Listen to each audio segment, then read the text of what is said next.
तो महेश भाई आज खबरें जरा हमने कुछ मुख्तसर रखी हैं लेकिन बड़ी ही काम की खबरें रखी हैं। अच्छी बात है जी। हो गई। तो इसमें जो है दिल आपने नहीं दुखाना बिल्कुल अपना ये खबरें सुन के ठीक है जी, क्योंकि गरीब तो गरीब ही अब रहेगा ना, उसका तो कोई फ्यूचर नहीं है, कोई फ्यूचर नहीं है, इसलिए आपने दिल नहीं बिल्कुल दुखाना, बस बड़े प्यार मोहब्बत से खबरें सुननी है हमारी। ठीक है जी। अच्छा जी।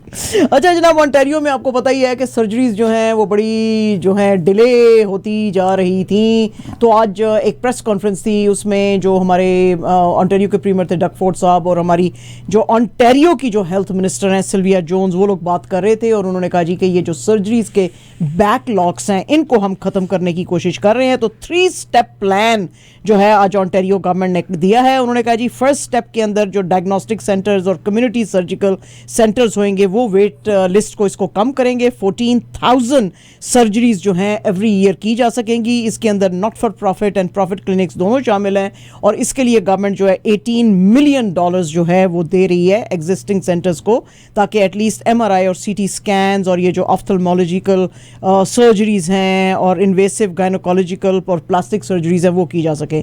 सेकंड स्टेप में ओंटारियो गवर्नमेंट कह रही है कि हम इसको एक्सपैंड करेंगे non urgent low risk minimal invasive procedures जो हैं उनको, ताकि फटाफट इस बैकलॉग को खत्म किया जाए। और थर्ड स्टेप में जो प्राइवेट क्लिनिक्स हैं उनको कहा जाएगा कि भाई आप भी जरा पिच इन करें और हिप और नी रिप्लेसमेंट की सर्जरीज जो हैं आप करें। तो उनको लगता है कि बाय 2024 ये चीज़ें काफ़ी हद तक जो है इसमें आसानी आएगी हेल्थ केयर में।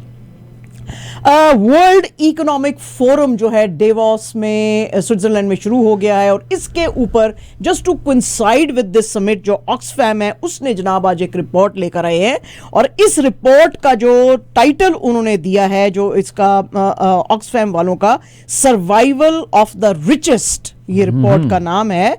और इसमें उन्होंने कहा जी कि वर्ल्ड टॉप 1% जो है वो 2/3 ऑफ $42 ट्रिलियन की जो दुनिया में वेल्थ थी 2020 में उसको ओन करते थे। तो यानी कि आप सोचें कि 99% जो है वो गरीब है और सिर्फ 1% जो है वो रिचेस्ट ऑफ द रिच है। और वो कह रहे हैं जी कि एज अ रिजल्ट ये लोग जो है दुनिया के जो बिलियनियर्स हैं वो बगैर कुछ किए ही उनके जो बच्चे हैं $5 ट्रिलियन जो हैं उनको जो है वो ट्रांसफर कर दिए जाएंगे, जो कि अफ्रीका का पूरा GDP से भी ज्यादा है, पूरे अफ्रीका के GDP से भी ज्यादा है। और वो कहते हैं जी ऑक्सफैम की रिपोर्ट कहती है कि अगर सिर्फ 5% tax in multi rich in billionaires के ऊपर लगाया जाए तो हर साल दुनिया में $1.7 ट्रिलियन जो हैं US डॉलर्स जो हैं जनरेट किए जा सकते हैं, जो कि गरीब जो है लोगों के ऊपर स्पेंड किए जा सकते हैं। जी इट्स ओनली 5%। वो कह रहे हैं जी कि जिस वक्त बहुत बुरे भी हालात थे दुनिया में, पैंडेमिक और ये सारा कुछ भी चल रहा था, उस वक्त भी इन बिलियनियर्स के फॉर्चून्स जो है 2.7 बिलियन पर डे से इंक्रीज कर रहे थे। तो ये बहुत ज्यादा डिस्पैरिटी है। और इसके ऊपर ऑक्सफैम की जो एग्जीक्यूटिव डायरेक्टर हैं गैब्रियल बुचर, तो उन्होंने कहा है जी कि ये इंतहाई शेमफुल है कि 99% ऑफ द पॉपुलेशन जब दुनिया की बहुत ही गरीब है और 1% जो है ये तमाम रिचेस जो हैं ये उनके लिए और उनके बच्चों के लिए और उनके खानदानों के लिए हैं। तो अनइक्वल डिस्ट्रीब्यूशन ऑफ वेल्थ है। तो इसको जो है ठीक करने की जरूरत है। और आपको पता ही है कि ये जो डेवोस के अंदर जब ये वर्ल्ड इकोनॉमिक फोरम की जो मीटिंग्स होती हैं जिसके के अंदर अब तकरीबन 600 CEOs और 52 हेड्स ऑफ द स्टेट जो हैं वो पार्टिसिपेट कर रहे हैं, तो उसके अंदर वो यही कहते हैं कि दुनिया के हालात हमने अच्छे कैसे करने हैं। भाई हालात आप अच्छे कैसे करेंगे जब इतनी ज़्यादा इनकम डिस्पैरिटी है और वेल्थ जो है वो इतनी बहुत ही अनडिस्ट्रीब्यूटेड किस्म की है। द वायर ने जी एक बड़ा ज़बरदस्त इंटरव्यू लिया। आपको पता ही है इनके सीनियर एडिटर करण थापर साहब जो हैं बड़े ज़बरदस्त इंटरव्यूज़ लेते हैं और इस दफ़ा उन्होंने इंडिया के जो नोबेल लॉरिएट हैं और इकोनॉमिस्ट हैं बहुत बड़े, अमर्त्य सेन, उनका इंटरव्यू लिया है।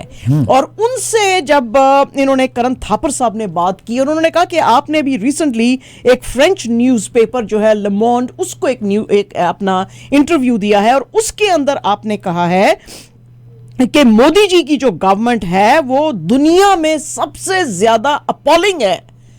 तो आपने यानी कि सबसे ज्यादा दुनिया की बुरी जो गवर्नमेंट है वो मोदी जी की गवर्नमेंट है। तो आपने ये जो बयान दिया है क्या आप इसके ऊपर खड़े होते हैं? तो उन्होंने कहा जी बिल्कुल मैं अपने इस बयान पे खड़ा हूं क्योंकि हमारे लोगों को बहुत ही नेस्टी वे में ट्रीट किया जा रहा है अंडर मोदी जी की गवर्नमेंट। यहां पे जस्टिस को निगलेक्ट किया जा रहा है, कोई मुल्क के अंदर फेयरनेस नहीं है। ये जो लोग थे हमारे गांधी, नेहरू और सुभाष चंद्र बोस जैसे, उन्होंने बहुत हार्ड वर्क किया था कि इंडिया को यूनाइटेड रखा जाए, लेकिन अब ये चीजें मुझे नजर नहीं आ रही हैं। तो करण थापर साहब ने पूछा कि ये जो मुसलमानों को टर्माइट्स कहा जाता है और बाबर की औलाद, वो जो है ज़हीरुद्दीन बाबर जो कि फर्स्ट मुगल एम्परर थे, उनकी औलाद कहा जाता है और उनको कहा जाता है कि तुम सारे पाकिस्तान चले जाओ, तो इसके बारे में आपका सेन साहब क्या ख्याल है? तो सेन साहब ने कहा कि ये जो इस तरह की लैंग्वेज है ये ही बहुत ज्यादा डेरोगेटरी है और ये जो इंडियन नेशन का जो कॉन्सेप्ट है उसको ये डिस्टॉर्ट करती है और ये दिया जा रहा है इंप्रेशन कि हिंदुस्तान जो है सिर्फ हिंदुओं के लिए है और बाकी के लोग जो हैं उनको बहुत बुरे तरीके से इग्नोर किया जा रहा है। खास तौर पे जो मुस्लिम एमपीज जो हैं अब वो बिल्कुल एक भी नहीं है बीजेपी की गवर्नमेंट के अंदर। तो मैं तो इसको बोलूंगा कि ये बहुत ही बारबैरिक एक्ट है, ये अनजस्ट है और ये बिल्कुल गलत है, क्योंकि एक सेक्शन ऑफ जो लोग हैं उनको कहा जा रहा है कि तुम्हारा इंडिया के साथ कोई ताल्लुक नहीं है और ये इंडियन कल्चर को लिमिट करता जा रहा है। और ये बहुत ही खतरे की बात है कि हिंदुस्तान जैसे मुल्क के लिए, जहां पे कि जिसकी के ब्यूटी ही ये थी कि ये एक सेक्युलर कंट्री था, यहां पे खास तौर पे मुसलमान जो है उनको दीवार के साथ लगाया जा रहा है और उनको ये बताने की कोशिश की जा रही है कि वो इस मुल्क का अब हिस्सा नहीं है। और इसको उन्होंने, अमृत्या सेन साहब ने जो कि नोबेल लॉरिएट है, उन्होंने कहा जी कि इसको मैं नेशनल डिजास्टर बोलता हूं। उन्होंने कहा जी कि इससे पहले जब बीजेपी की गवर्नमेंट नहीं आई थी तो हिंदुस्तान के ये हालात नहीं थे, लेकिन अब मुझे लगता है कि बीजेपी का पर्पस यही है कि माइनॉरिटीज के रोल को रिड्यूस किया जाए और जो हिंदू मेजोरिटेरियन फोर्सेस हैं उनका रोल बढ़ाया जाए। तो ये जो हमारी इगैलिटेरियन जो नेशन थी उसके लिए ये बहुत ही अनफॉर्चुनेट एस्पेक्ट है। तो ये आज उनका बहुत ही बड़ा इंटरव्यू द वायर में, अगर आप पढ़ना चाहते हैं और डिटेल्स भी इसमें बेशुमार हैं, उसके ऊपर आप पढ़ सकते हैं, क्योंकि इसके अंदर उन्होंने न्यू सिटीजनशिप जो रजीम है उसके ऊपर भी बात की और भी बहुत सी चीज़ों के ऊपर इन्होंने बात की है। अल जजीरा ने आज एक इन्वेस्टिगेटिव रिपोर्ट लिखी है और उन्होंने कोट किया है इंडिया के जो नेशनल क्राइम रिकॉर्ड्स ब्यूरो है उसके ऊपर, जिसमें कि उन्होंने कहा है कि 1700 केसेस ऑफ ह्यूमन ट्रैफिकिंग जो हैं इन 2020 वेस्ट बंगाल के अंदर जो हैं वो देखे गए थे। लेकिन जाहिर है कि इसके अंदर ज़्यादातर एडल्ट्स और चिल्ड्रन थे, लेकिन जो एक्सपर्ट्स हैं वो कहते हैं कि इन लोगों को जिनको कि स्लेवरी और प्रोस्टिट्यूशन में दिया गया था, तो ये सिर्फ जो है एक टिप ऑफ द आइसबर्ग है और इसमें और बहुत सी चीज़ें जो हैं वो भी शामिल हैं। इसके अंदर ज़्यादातर केसेस तो वेस्ट बंगाल के हैं, लेकिन बाकी के और भी एरियाज़ में से लोग हैं।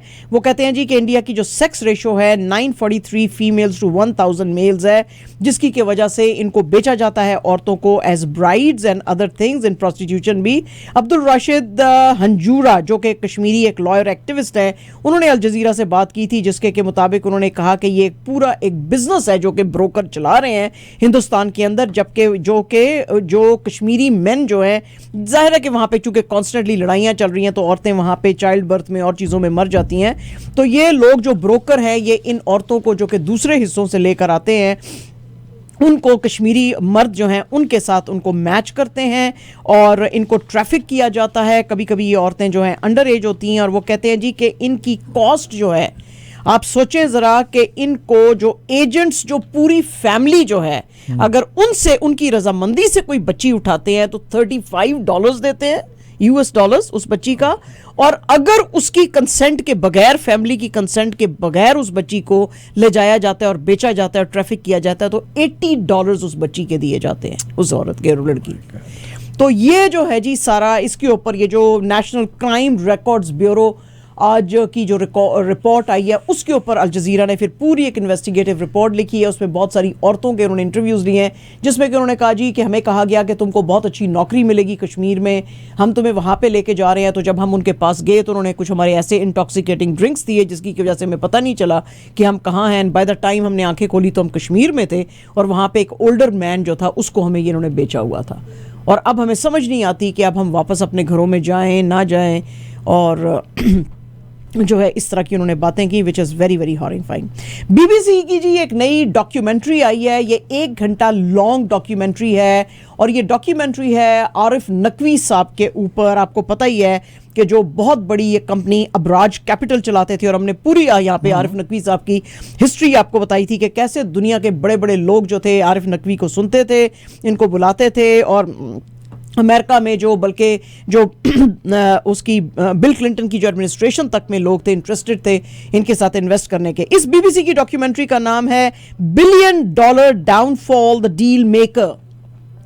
इसके अंदर ना सिर्फ यह कि उन्होंने आरिफ नकवी साहब के बहुत सारे कमेंट्स और वो इंटरव्यूज डाले हुए हैं, बल्कि इमरान खान साहब जो हैं उनके भी इंटरव्यूज डाले हुए हैं, जिसमें कि उन्होंने कहा कि ये मेरे पर्सनल फ्रेंड थे और ये लोगों के लिए बड़ा अच्छा काम करते थे। खासतौर पे पाकिस्तान के लिए आरिफ नकवी साहब ने बहुत अच्छा काम किया है और इसको बिला वजह स्केपगोट बनाया गया है। इसके अलावा इस डॉक्यूमेंट्री में शाहिद खाकान अब्बासी भी हैं, वो भी नजर आएंगे, जो कि बहुत तारीफ कर रहे हैं आरिफ नकवी साहब की, और उन्होंने भी यही कहा है कि इनका जो काम था पाकिस्तान के लिए बहुत बड़ा था और अबराज कैपिटल का डिमाइस से पाकिस्तान को बहुत ज़्यादा नुकसान हुआ है।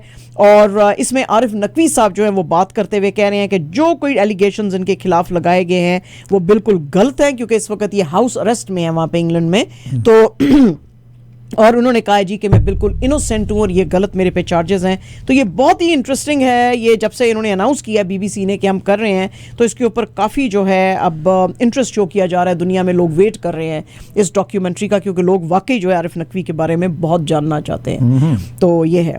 और जनाब पाकिस्तानी जो एंटरटेनमेंट इंडस्ट्री है उसके लिए बड़ी अच्छी चीज़ें हैं। सबसे पहले तो हम आपको बताएं, एक्टर अली जुनेजो जो हैं उनको बेस्ट एक्टर अवार्ड मिला है जॉयलैंड के लिए at Palm Springs International Film Festival में।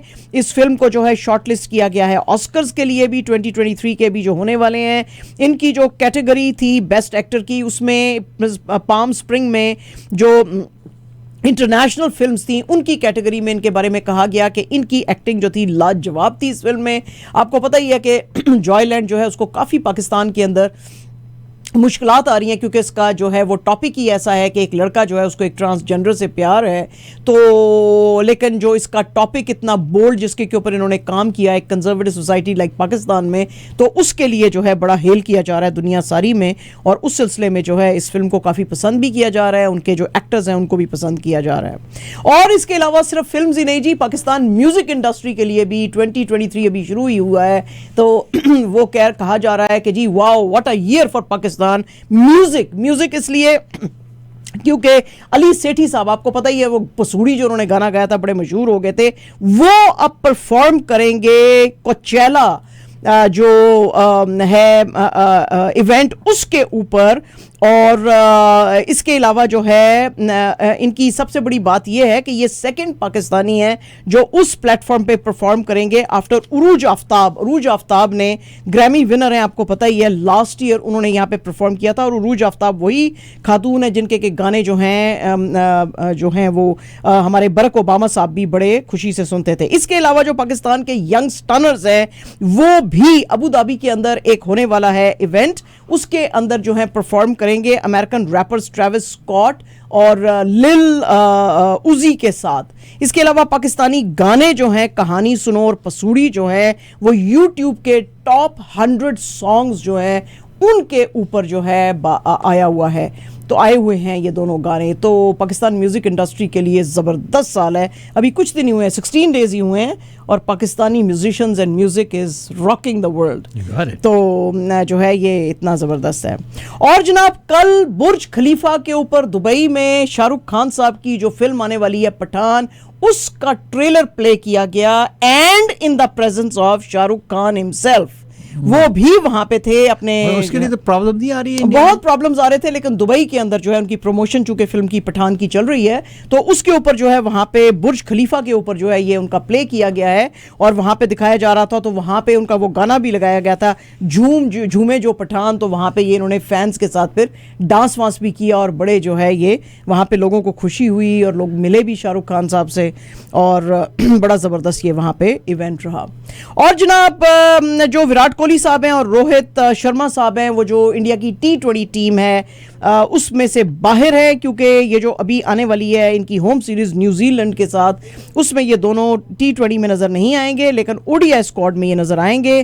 तो हार्दिक पांड्या जो हैं वो T20 साइड को स्किपर करेंगे, और 3 मैच की ओडीआई सीरीज ये न्यूजीलैंड के साथ जो है हैदराबाद में वेंसडे से शुरू हो रही है। First of 3 matches T20 matches जो है रांची में होंगे, उसके अलावा जनवरी 27 को, और फिर इनका होम सीरीज ऑस्ट्रेलिया के साथ शुरू होएगा इंडिया का February 9 से। And absolutely our last news जी is about the first ODI जो कि ऑस्ट्रेलियन विमेन क्रिकेट और पाकिस्तान विमेन क्रिकेट के बीच में था। इसमें ऑस्ट्रेलिया ने पाकिस्तान को 8 विकेट से हराया है। पाकिस्तान ने 160 फॉर 8 जो विकेट्स के नुकसान पे बनाए थे 40 ओवर्स में।